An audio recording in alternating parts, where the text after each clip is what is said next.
ইউরোপের বিভিন্ন দেশের সীমান্তে দলে দলে আসছেন অন্যান্য দেশের শরণার্থীরা।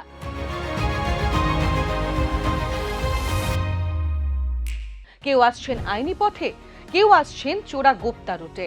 তাদের মধ্যে অনেকেই নিজের দেশে বিদ্বেষ ও হিংসার শিকার, অথবা কোনো না কোনোভাবে দেশের বিরূপ রাজনৈতিক ও অর্থনৈতিক পরিস্থিতি তাদের ঘর ছাড়তে বাধ্য করেছে।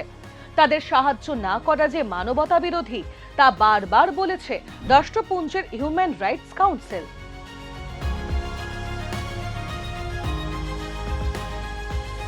তবে এই মানুষদের মধ্যেই এমন অনেকে ঢুকে পড়ছে যারা যুক্ত চোরা কারবার ও সন্ত্রাসবাদী নেটওয়ার্কের সঙ্গে।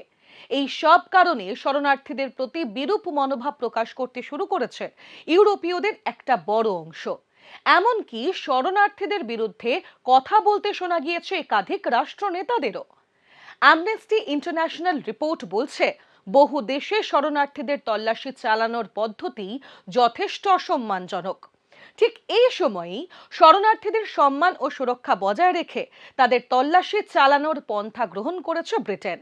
সেই দেশের সরকারের দাবি, যে পন্থাগুলি অবলম্বন করা হয়েছে তাতে শরণার্থীদের মধ্যে অসাধু উদ্দেশ্যে দেশে আসা মানুষকে চিহ্নিত করা যাবে, লঙ্ঘিত হবে না কারো মানবাধিকার। কিন্তু কিভাবে এই কাজ করছে ব্রিটেন, এই নিয়েই এই সপ্তাহের বিস্ময়ের সময়ের পর্ব নম্বর 57।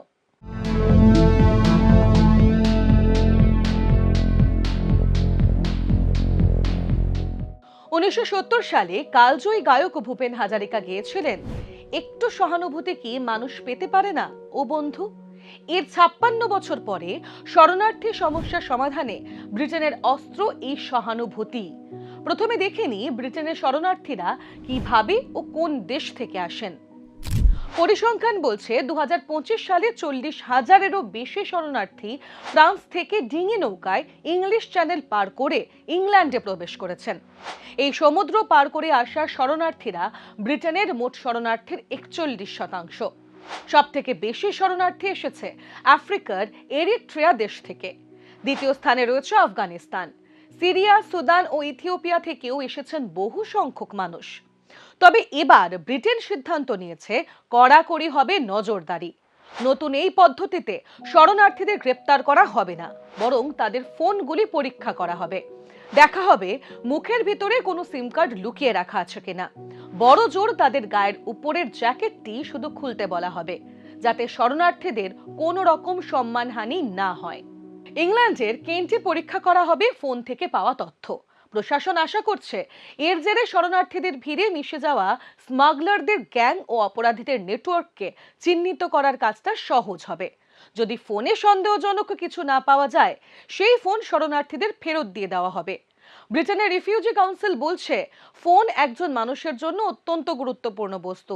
একজন অত্যাচারিত ব্যক্তি তার নিকটজনদের সঙ্গে যোগাযোগ রাখতে ফোন ব্যবহার করেন। তাই এক্ষেত্রেও সহানুভূতির সঙ্গেই কাজ করার কথা ভাবছে Britain. Home secretary Shabana Mahmud জানিয়েছেন, নতুন পদ্ধতিতে বেআইনি শরণার্থীদের চিহ্নিত করা, ফেরত পাঠানো ও অপরাধীদের শনাক্তকরণ আরো সহজ হবে। ইতিমধ্যে এই পদ্ধতিতে কাজ শুরু করেছে ব্রিটেন। তাদের এই নীতি সাফল্যের মুখ দেখলে বিশ্বে মানবাধিকারের ক্ষেত্রে এক নতুন দিগন্ত খুলে যাবে বলে মনে করছেন মানবাধিকার কর্মীরা। এইরকম আরো বিস্ময়কর সব ঘটনা সম্পর্কে জানতে দেখতে থাকুন বিস্ময়ের সময়, প্রতি শনিবার এই সময় অনলাইনের ফেসবুক এবং ইউটিউব পেজে।